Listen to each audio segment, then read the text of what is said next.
오늘의 본문 말씀을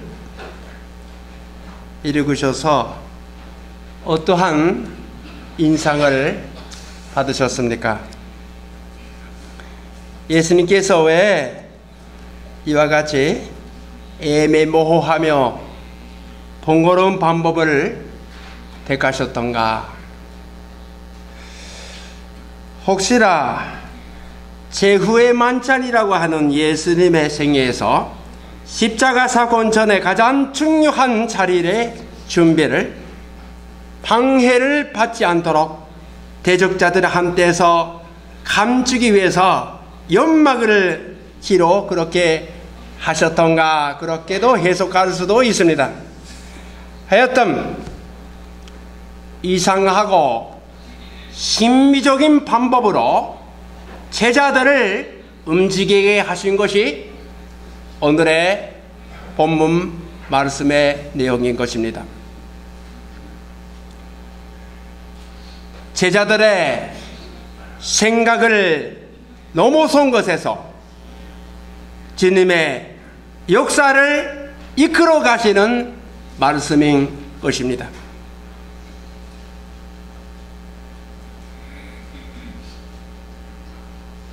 이 이상한 방법이야말로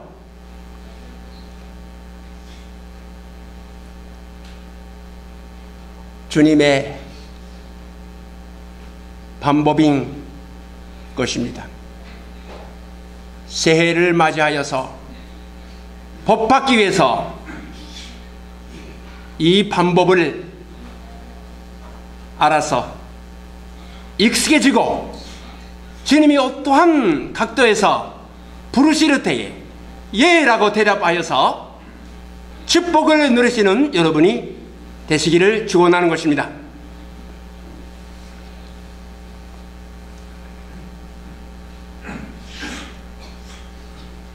제후의 만찬이라고 하는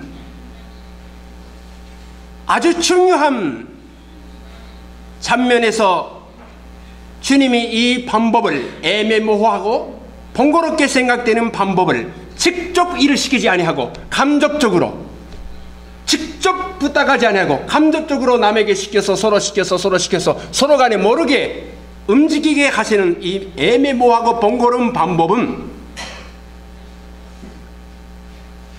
큰 제후의 만찬과 같은 큰 사건뿐만 아니라 우리 믿는 사람들의 일상생활의 사사건건에 일어나는 조그마한 일에서도 주님이 사용하시는 방법인 것입니다.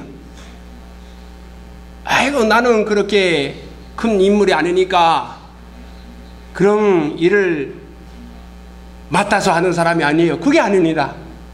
지극히 작은 일에 충성하는 자는 큰 일에도 충성하게 되고, 지극히 작은 일에 충성이 못하는 사람은 큰 일에도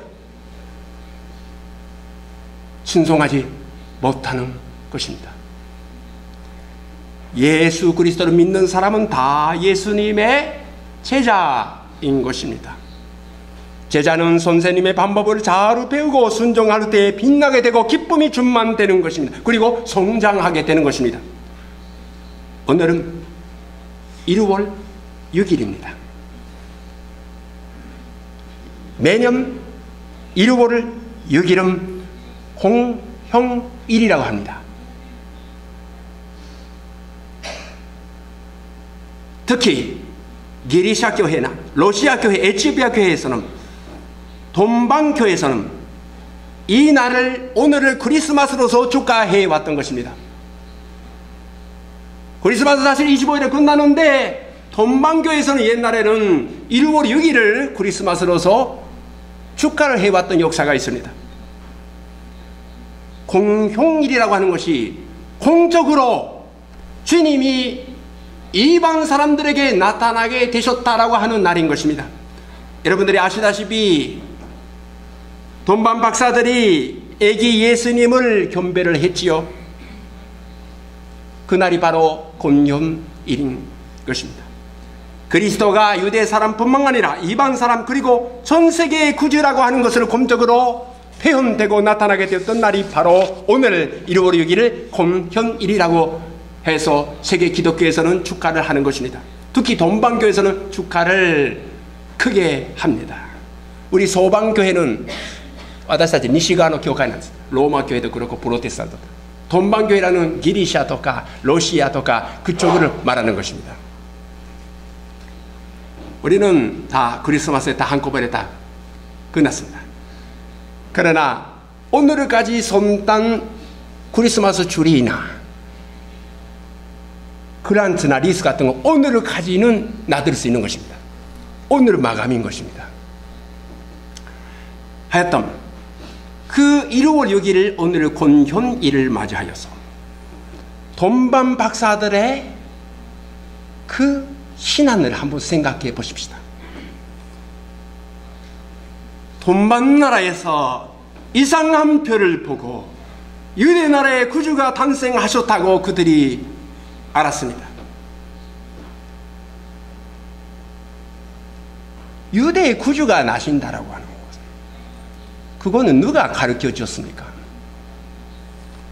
예수님이 탄생하시기 586년 전에 바빌론 포로가 되었던 유대 포로민들의 전설로 인하여서 그 동방 페르시아나 그 이라크 그 지역에 있는 그 박사들이 알게 되었다라고 하는 것입니다. 500년, 600년 전에 미리 하나님께서 보내시고 그 사람들의 전설로 인하여서 알게 되어서 그리고 진루발을 하게 되었습니다.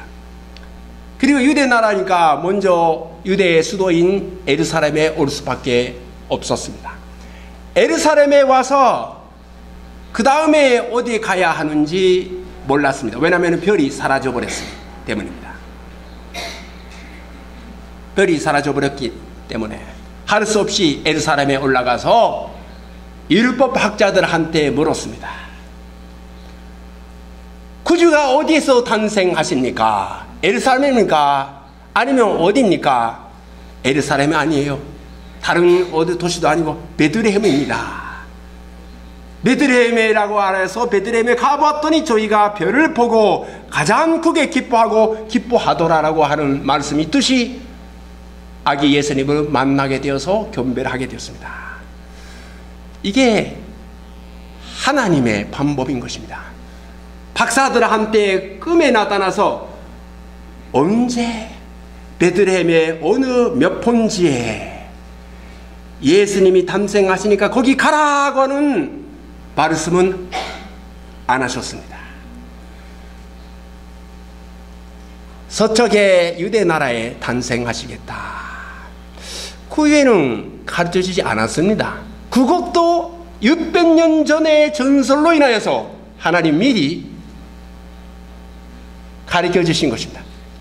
그 다음에 그 말씀을 따라서 유대 나라에 가보고 일단 서울인 예루살렘에 가봤더니 어디입니까? 물었더니 베들레헴이다. 성경 말씀에 기록되어 있다. 그들이 직접 들은 것이 아니고 사람들을 통하여서 알게 되었습니다. 그리고 할 수 없이 일단 베들레헴에 가보았더니 별이 다시 나타나서 예수님 계시는 그 위에 빛나게 되었다라고 하는 것입니다. 번거롭지요? 왜 직접 언제 어느 몇 번지에 예수님 탄생하시겠고 그 가족집에 계신다 이야기를 안 하시는 거죠? 이게 현실인 거예요. 하나님의 방법이기도 하고 우리 인생의 현실이기도 하는 것이 아닙니까? 언제 주님이 너는 이 사람하고 결혼하라, 너는 이렇게 살아라, 몇 번째 살아라, 그 말씀 들은 사람이 있으면 전신적으로 이상한 사람이에요. 마리아와 요셉은 모르지만 다른 사람, 보통 사람 그래 일일이 누구와 결혼하라, 어디 하라 일지적으로 안 하시는 것이 보통입니다. 대충 이러겠다라고 알아서 믿고 리스크를 위험을 보면서 하루때게 알게 되는 것이요. 나아갈 때 더 알게 되고 나아갈 때 알게 되고 나가지 않으면 모르는 것이지요. 하나님 말씀 안 하셨다? 아니에요, 하셨어요. 따라가지 않았으니까 몰랐던 거지. 오늘 그와 같은 곤년이기도 하는 것입니다. 그리고 동시에 신년 2013년의 첫째 주일을 맞이하게 되었습니다. 우리들이 주님의 방법을 배우고 익숙해지고 그 미묘한 하나하나의 부르심에 대해서 공손하게 예라고 응답으로 해서 기쁨이 충만되고 빛나는 1년의 신앙생활을 받으시기를 바라는 것입니다. 그러니까 이 방법을, 주님의 방법을 아셔야 하는 거예요. 주님 직접 어디 가라, 어디 본지에 가라, 몇 시 오늘 하라 안 하십니다.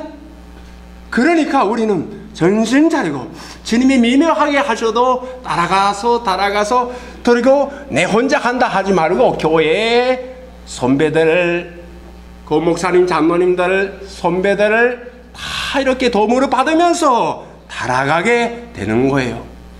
요한 13장 17절 너희가 이것을 알고 행하면 복이 있으리라. 너희가 이것을 알고 이 방법을 알고 행하면 새해 복이 있으리라 하는 말씀이에요.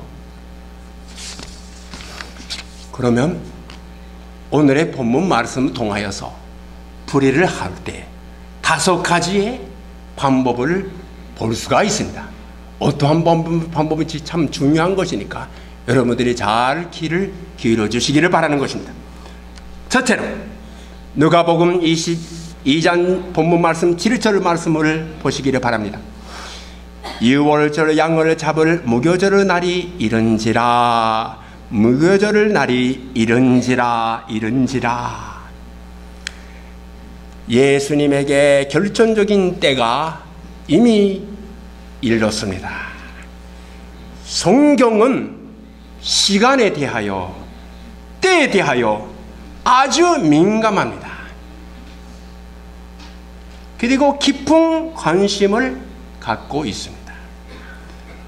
특별한 때, 그것은 하나님이 정하시고 인도하시는 순간인 것입니다. 마가복음 1장 15절을 본다면 이르시되 때가 찼고 하나님의 나라가 가까이 왔으니 회개하고 복음을 믿으라 하시더라 라고 하는 말씀이 있습니다. 때가 찼다고, 때가 찼다, 토끼가 미치루. 또 사도행전 2장 1절을 본다면 오순절 날이 이미 이름에 오순절 날, 펜테코스테의 날이, 성령 감림절의 날이 이미 이름에, 이것은 헬라어 직역을 한다면 오순절 날이 찼고 미치다, 토끼가 미치다는 데스.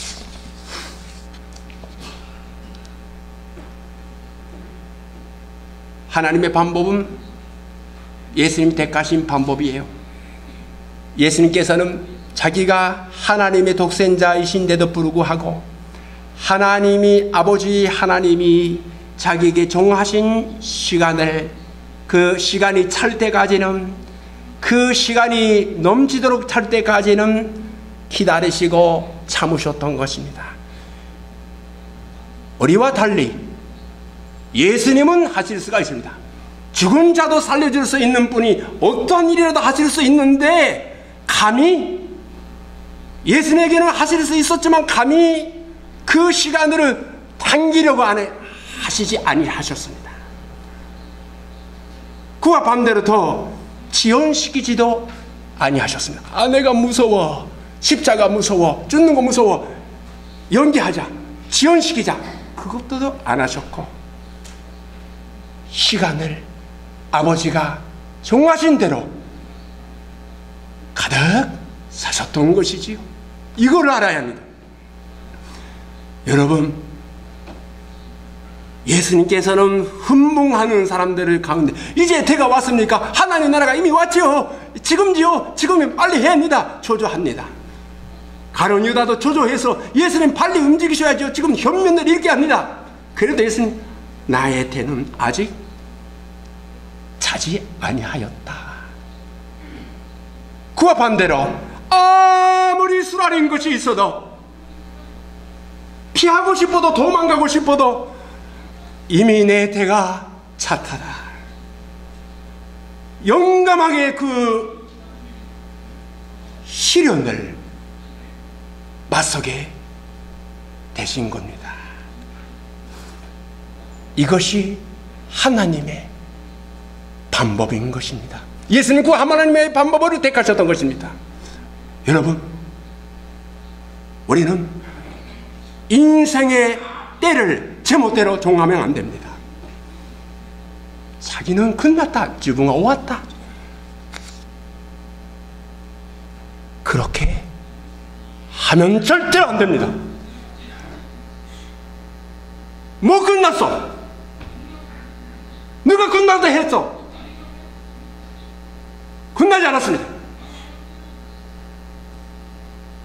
언제 태어난다고 내가 뭐 언제 어디서 며칠을 태어나겠다 태어난 사람이 있어요? 없지요. 주님이 택하셨습니다. 죽는 날에도 주님이 택하시는 거예요. 제멋대로 정하면 안 됩니다. 어떤 일이 있어도 주님이 인도하십니다. 난또가 나를 사람 여러분 잡아서 죽이지 않아요. 하나님이 여러분을 지켜주시는데, 1년 동안 2013년 이 한 해 동안 시시때때로 그때마다 주님의 부르심이 있을 때에 그때가 중요해요. 예라고 응답을 하시기를 바랍니다.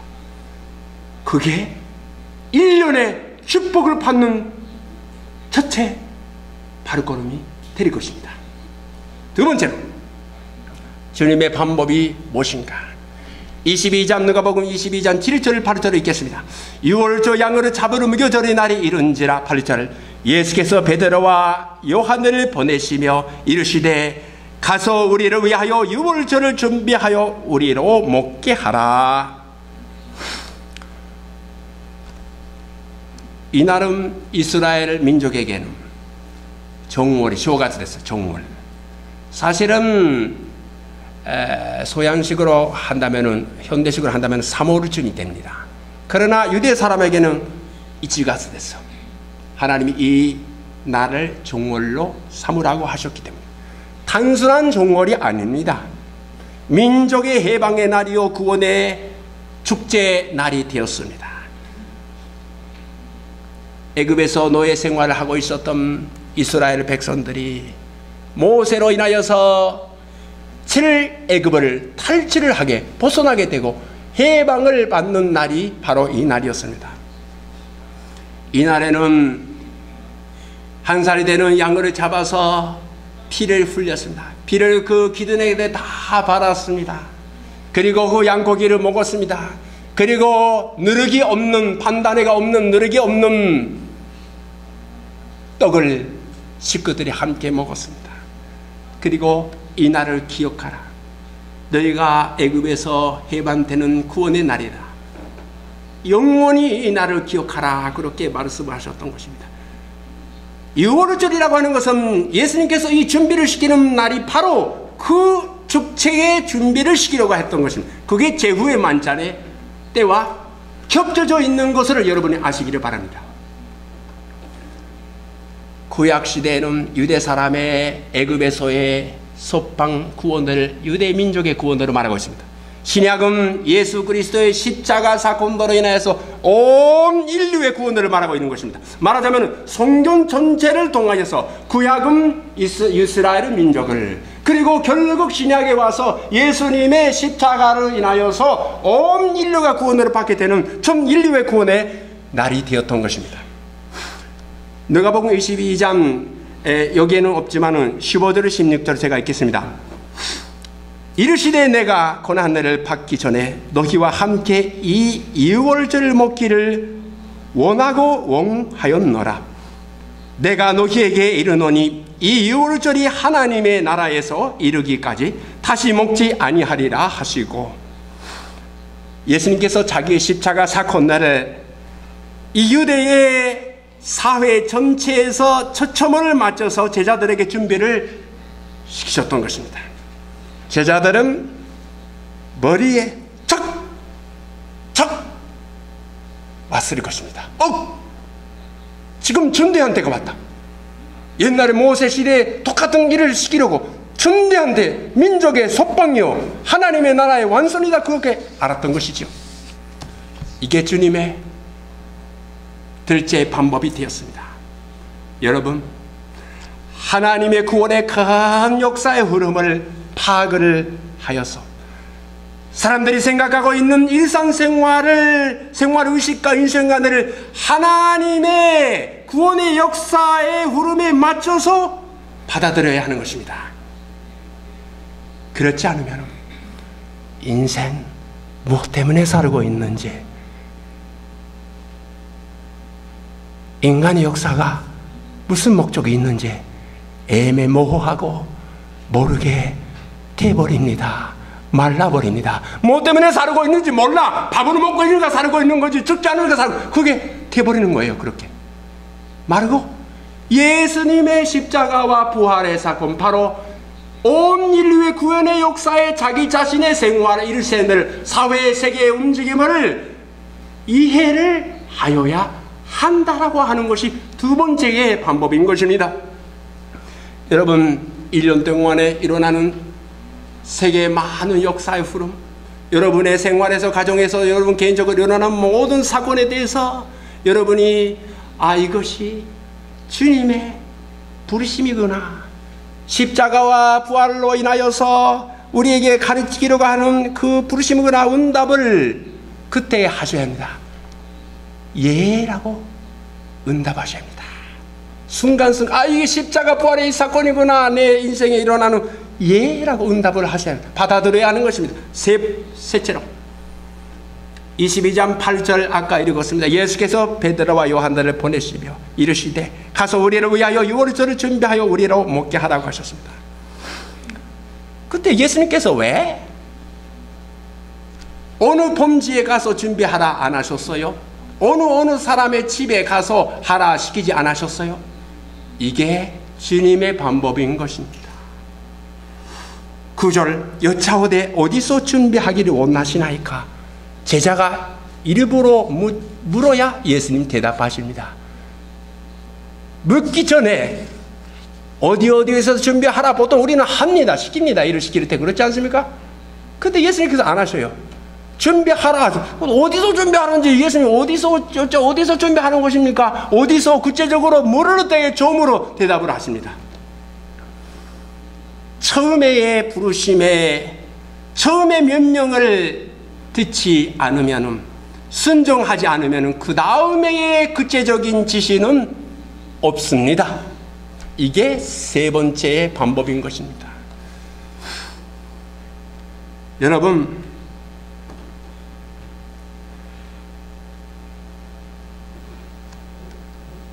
하나님의 뜻은 성경 말씀이 확실히 하고 있을 때는 헤매지 않지요.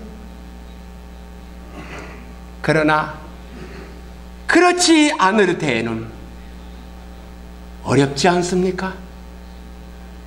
이 사람하고 결혼하면 좋은지, 이 직업으로 택하면 좋은지, 그거는 주님이 일일이 가르쳐 주지 않습니다. 가르쳐 주시면 얼마나 편안할까요? 그러나 그게 지옥이에요. 율법주의의 지옥이 되어버립니다. 자유가 없어. 그러니까 인간이지. 그렇지만 그러니까 힘드는 거지. 기도할 수밖에 없어요. 성경 말씀이 없으니까 기도할 수밖에 없어요. 말씀이 없으니까 기도할 수, 상관이 가라앉게 되면, 또 마음의 병원으로 누르게 되면 그 뜻이다 그렇게 생각하지만, 그러나 그래도 확실하지 않는 것이 현실이에요. 그때에 어떻게 하는 것이에요? 용감하게 하나님의 말씀에 어기지 않고, 선배들한테 물어도 어떻게 하면 좋은지 모르겠네, 기도하여도 병원을 느낀다면 용기를 가지고 앞장 나가시기를 바랍니다. 리스크도 위험도 끝내면서 하나님 절대 손해보면 안 돼, 그런 사람에게는 재미가 없는 거예요. 주님도 리스크도 맡아야 합니다. 맡을 수 있는 책임의 각오가 있으면 하면 되는 겁니다. 여하간 하나님의 말씀에 순종할 때 처음으로 주님이 그 다음에 길을 보여주십니다. 그리고 구체적으로 예배를 지키는 거 당연하지요. 전직 가는 거 당연하죠. 연수하는 거 당연하죠. 친절한 거 당연하죠. 전도하고 바칠 수 있으면 바치는 거 당연하지요. 이거 하나님의 상식적인 방법을 어기고 있을 때는 절대로 하나님 그 다음에 비밀을 가르쳐주지 않아요.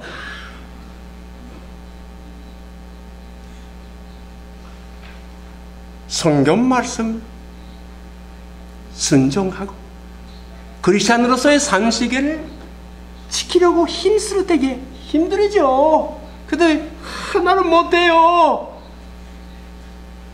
그래도 제가 아까 말씀드렸죠. 지난 주일에 삭함을 아타마 서로 키모치대 한다면은 나는 못해요. 한다면 길이 열립니다.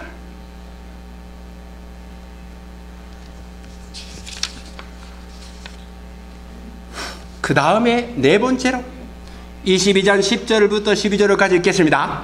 10절 이르시되 보라 너희가 손내로 들어가면 물 한 동기를 가지고 가는 사람을 만나리니 그가 들어가는 집으로 따라 들어가서 그 집 주인에게 이르되 선생님이 내게 하는 말씀이 내가 내 제자들과 함께 유월절을 먹을 계실이 어디 있느냐 하시더라 하라. 그리하면 그가 자리를 마련한 큰 다락방을 보이리니 거기서 준비하라 하시니 확실한 답을 주시지 않는 거예요.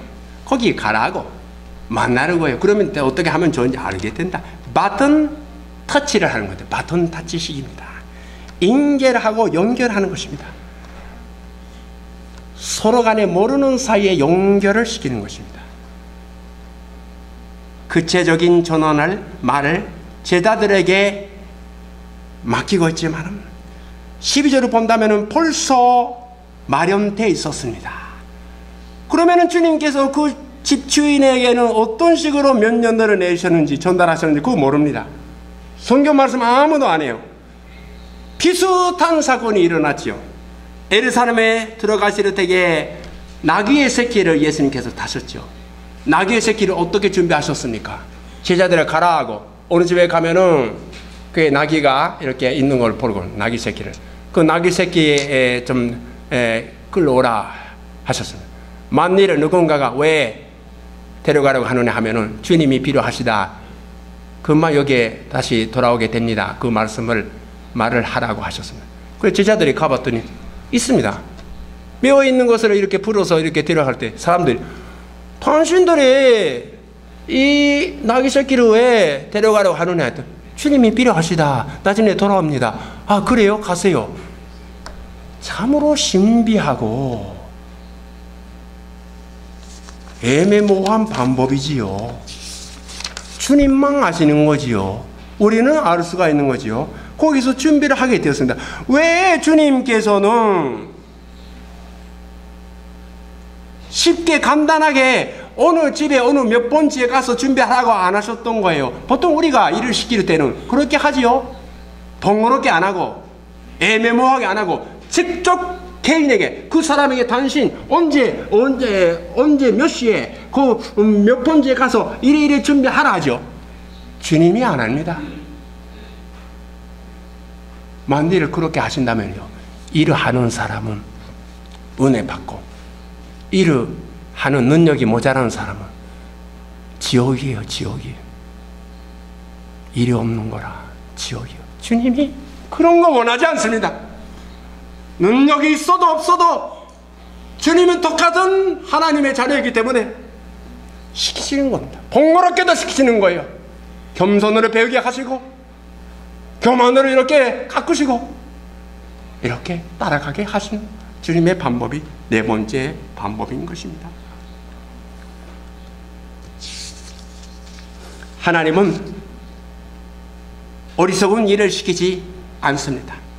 성경 말씀으로 기준히 여기는 자에게 그 다음에 비밀을 막히는 것입니다. 여러분, 지극히 작은 일에 충성하세요. 전직하세요. 그러면 주님이 다음의 비밀을 열어주실 것입니다. 13절에 그들이 나가 그 하신 말씀대로 만나 유월절을 준비하니라. 베드로와 요한이 두 제자들은 어떻게 생각을 했었을까요? 그들이 자의식이 가인 사람이었어요. 지식이 가져오는 인간 됐어요. 그들이 항상 내가 베드로도 요한도 내가 자의식이 가인 넘치고 있는 거예요. 자기가 우리들이 주님께 가장 가까이 있고 우리들이 주님 다 비밀을 알려주시고 다른 사람들에게 뭐 시키는 것보다 우리에게 시키시는 거지요. 가장 중요한 유월절의 식사를 왜 남에게 시키셨던가요? 아마 섭섭했을 거예요. 그들이 갖다 준비 이미 되었다고. 그러면 주님 왜 나한테 시키는 거예요? 우리한테 시키는 거 필요한다고 했다고 하시지요. 자기의식이 강한 사람은 우리는 그렇게 돼봅니다. 나도 자기의식이 강한 편이에요. 주님은 그들의 생각을 넘어선 곳에서 유월절의 식사를 준비를 이미 시키시고 거기에 만나게 하셨습니다. 이것이 주님의 방법의 네 번째 방법이에요. 자기의 생각, 자기의 방법, 고집하는 것이 아닙니다. 교회 목회학의 원칙이 있습니다. 교회에서 사적 관심이 강한 사람이 많으면 많을수록 교회는 질식이 됩니다. 사적인 교회에 대해서 사적인 관심이 많으면 많을수록 강하면 강할수록 모이는 사람들이 산소가 모자라게 되는 거예요. 연적으로. 아이고 나는 힘들어 뭐 더 자유로운 분위기가 필요한데 이게 원칙입니다. 교회는 하나님의 집입니다. 자기의 집과는 다릅니다. 주님은 다른 사람들에게도 이야기를 하셨습니다. 그 베드로와 요한이 보기에는 변변치 않는 사람들에게도 형편없는 사람에게도 일을 시키고 쓰시는 것입니다.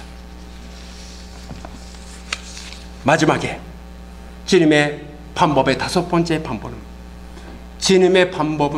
주님의 사역은 많은 일이 있는데 우리가 하는 것은 파즈르에 하나의 피스가 되는 것입니다. 피스에 지나지 않는 것입니다. 여러분 파즈르에서 요만큼 큰 파즈르 있죠? 몇천 개의 피스가 있는지 그걸로 다 주님이 하시는 것. 우리는 개인적으로 하나씩 몰라요. 그러나 먼 곳에서 시간이 흘러가면은 높은 곳에서 멀리서 보면은 시대가 흘러가면 알게 됩니다. 그리고 지금 맡은 일에 충실한 자에게는 가끔 주님께서 멀리서 보여주시고 시간 흐르게 보여주시고 이것이냐 또 사라지게 됩니다. 충실한 사람이 항상 내가 여기 있는 자리 아닌데 내가 조금 더 립반한 인간답게 너네 그런 사람에게는 항상 피스 하나도 두지 못해요. 멀리서 보게 되고 높은 곳에서 보게 되는 그게 충성히 자기의 피스를 열심히 마음 모르게 할 때에 일어나는 것입니다. 우리 한국 교회가 어떻게 시작되는지 한마디 말씀드려서 마치겠습니다. 안다우드 선교사가 1885년에 한국 땅에 아펜제라 선교사하고 같이 갔죠. 그러면 안다우드 선교사님은 어떤 식으로 한국에 가게 되었어요? 일본에 먼저 하나님께서 1880년대 일찍이 이수종 선생님이라고 하는 한글의 선생님을 동경에 보내셨습니다. 그리고 동경에 주다주쿠 다이가쿠라고 하는 다이가쿠 대학이 있지 않습니까? 여자 대학이. 그 대학의 찬설자의 아버지 주다센라고 하는 그 선생님의 인격을 보고 그 이수종 선생님이 세례를 받게 되었어요. 세례를 받게 되어서 기도를 했습니다. 아버지 하나님, 우리 한국 땅에 아직 기독교가 들어오지 않습니다. 선교사님을 보내주십시오. 항상 이 버릇을 같이 기도하고 있는 것을 이루본 사람이나 선교사들이 보고 있었어요. 요코하마에서 자기는 통영에서 한글 선생님을 하면서도 내가 구원 받았는데 한국에는 멸망가는 자기 동포들이 있는데 거기다 그대 선교사를 미국 선교사를 보내주십시오 기도하고 있었더니 그 기도를 들은 어떤 선교사님이 한번 글을 써보세요. 선교사를 보내주시라고 하는 소원에 기도에 글을 써주세요. 제가 영어로 번역을 합니다. 영어로 번역하는 것을 미국에 있는 어떤 조그마한 잡지에 2번 1883년 7월 호와 12월 호에 실게 됐습니다. 실었습니다. 그걸 우연히 봤던 젊은 메골리엄스라고 하는 실업자가 미국 실업가가 실업가가 그거를 보고 하나님, 이 기도를 제가 들었습니다. 선교부에 바로 가서 장로교 본부에 가서 교단의 어르신들, 제가 이 글을 읽었습니다. 제가 할 수 있는 걸 하고 싶습니다. 누구라도 선교사 2명을 2년 동안 그 자리에서 충분히 활동할 수 있는 5,000불을, 그 시대에 5,000불이라 대단한 거죠. 5,000불을 바치겠습니다.